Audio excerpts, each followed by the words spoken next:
And this would provide a 9-month bridge gap grant program to those childcare centers to open them back up, keep them open. They can use whatever grant funds are available for protective gear or cleaning supplies to pay for their workforce, to update or modernize their facilities.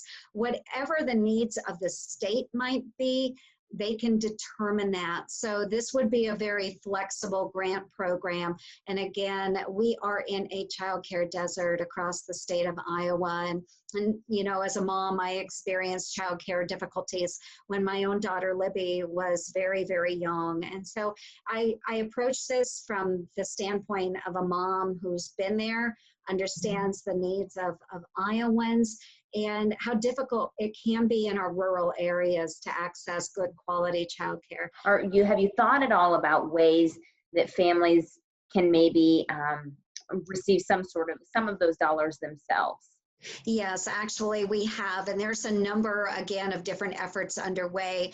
And this act that I am proposing certainly won't take the place of those child care development block grants. We still have to have those to control the cost of our workforce and to provide accessibility for those families most in need. So not only do we need this 9-month bridge gap grant program to help our facilities out, but certainly we have other efforts to help close that gap as well with our individuals. We know that the cost of childcare is heavy on a lot of families, and that's why we're working so many of these different bills together. They're nested together so that we can provide childcare, because we know that's the first step, is making sure that those access points remain open for our working moms and dads, but then also they absolutely need to be able to afford childcare. What is your message to these moms and dads who are wringing their hands saying, gosh, how am I going to make ends meet and keep my kids at home for learning online and still try to go to my job? Right. There are so many struggles right now that Iowa families are going through. This pandemic has really thrown us for a loop, and trying to figure out, how can I get back to work?